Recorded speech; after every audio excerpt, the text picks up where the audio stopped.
大家好，我係2號候選人楊樂軒。闖係闖出未來，闖出希望，代表住一種敢於突破、開拓嘅精神。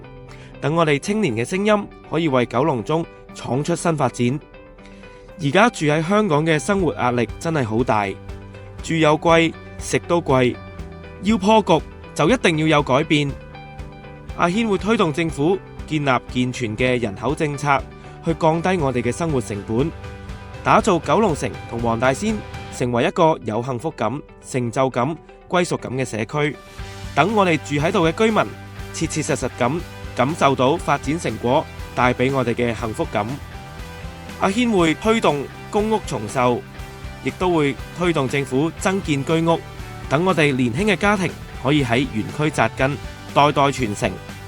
另外，我哋亦都會強化啟德發展區嘅帶動效應，去鞏固 CBD2 嘅定位，促進本地就業同埋人才留港，打造人才聚集地，創造本地就業機會。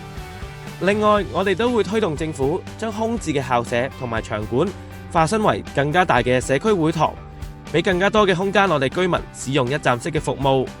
喺舊區，我哋亦都會推動聯廈聯管，去為我哋嘅居民減低管理費，同一時間創造一個更加安全而又舒適嘅環境俾我哋嘅街坊。阿軒希望住喺我哋區嘅居民係可以有一種成就感，我哋嘅青年有向上發展嘅空間，我哋嘅家庭可以安居樂業，而我哋長者可以喺度安享晚年，真真正正俾我哋嘅居民覺得呢度就係我屋企嘅歸屬感。阿軒係一位澳洲註冊會計師，我會以穩健專業、貼地執行嘅態度，同大家攜手闖出居民心目中嘅九龍中。大家好，我係2號楊樂軒，專業領航，闖出新格局。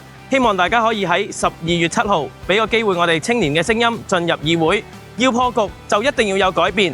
懇請各位喺12月7號投下信任我2號楊樂軒嘅一票。多謝大家。